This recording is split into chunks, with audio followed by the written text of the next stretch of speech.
Hello les videurs de la gratte, j'espère que vous allez bien. On se retrouve pour une nouvelle vidéo et cette vidéo aujourd'hui est la suite de ma création de guitare pour le concours Great Guitar Build Off de 2022 et aujourd'hui on attaque le manche.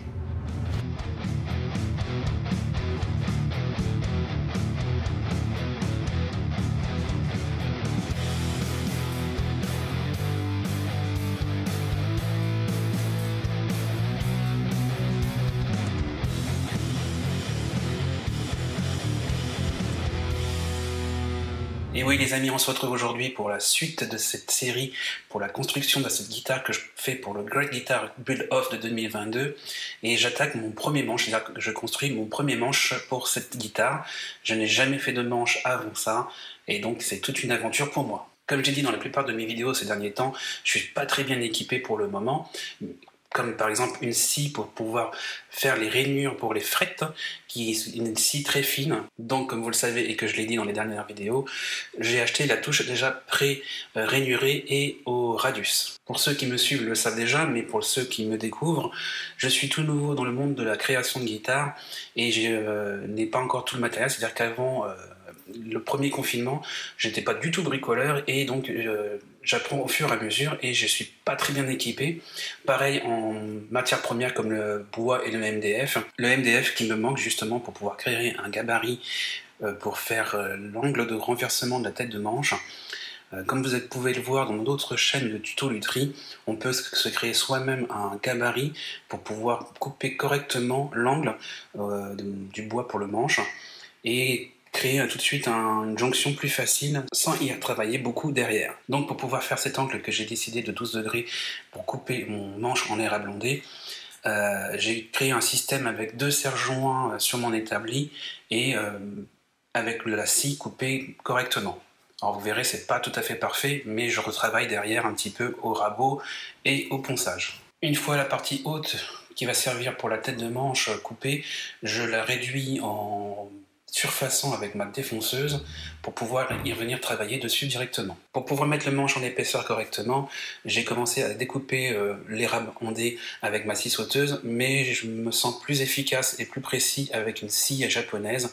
Donc j'ai commencé à la scie sauteuse d'un côté et de l'autre côté, je l'ai fait avec la scie japonaise. Et j'ai fini tout simplement avec un gabarit que j'ai créé pour avoir l'épaisseur exacte du manche pour la touche, à recopier avec la défonceuse les côtés pour que ça soit vraiment nickel. Alors par contre, avant d'avoir attaqué ceci, j'ai fait bien sûr ma rainure pour le truss rod et je suis pas très doué je pense, j'ai mal serré le système qui bloque la défonceuse et tout d'un coup elle a creusé légèrement un petit peu plus que prévu.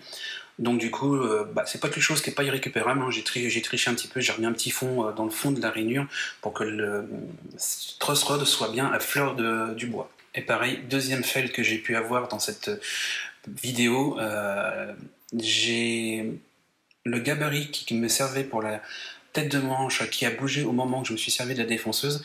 Et là, c'est pas entre guillemets ma faute, même si ça l'est quand même, c'est tout simplement que j'ai choisi de travailler avec la technique du scotch de masquage et de la colle cyano, mais hélas le scotch de masquage que j'ai acheté chez Action violet a l'air un peu plus imperméable et permet pas à la colle de sécher correctement, ce qui a fait que quand je m'en suis servi et que j'ai travaillé avec la défonceuse, le scotch n'a pas bien tenu et le gabarit a bougé, donc ça a abîmé la forme que j'ai voulu faire au début. Rien d'irrécupérable, sauf que c'est pas pile poil la même forme que j'avais prévu à la base. J'ai juste retravaillé un peu les courbes pour que ça soit un peu plus fin. Ça prend moins large tout simplement au niveau de la tête de manche. Donc je vous dis, le scotch de masquage de chez Action violet, ne prenez pas pour ce genre de travail car ça ne permet pas à la colle cyano de bien sécher.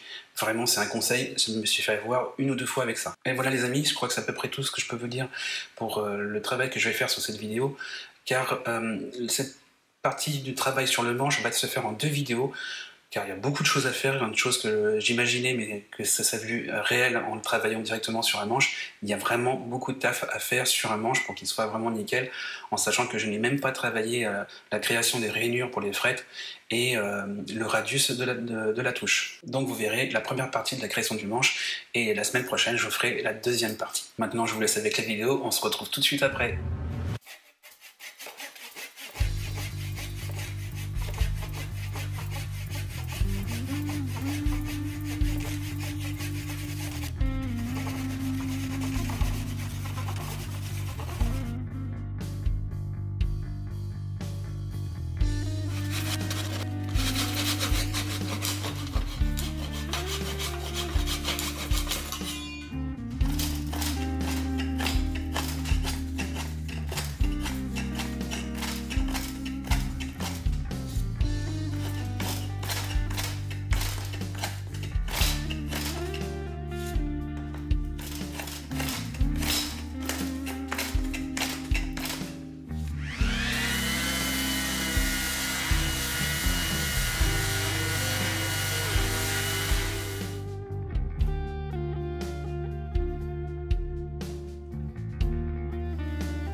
Et voilà, donc c'était la première partie de la création du manche.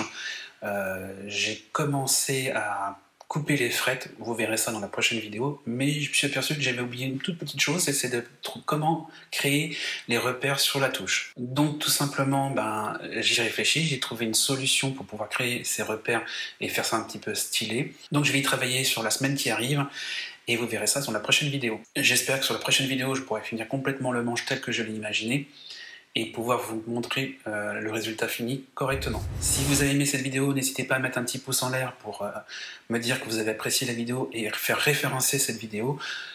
Si vous avez des conseils ou des petites astuces en plus à me dire, n'hésitez pas à me les dire en commentaire.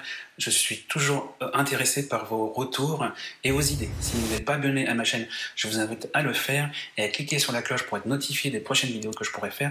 Par exemple sur cette série de vidéos pour le Great Guitar Build-Off de 2022. Vous pouvez aussi me retrouver sur les réseaux sociaux tels que Facebook et Instagram. Je vous mets les liens en description. Si vous voulez voir un petit peu plus de mon travail de peinture sur guitare et tout ce que je peux faire autour de la guitare, je vous mets le lien de mon site internet en description et vous pouvez aussi me contacter pour une demande de devis.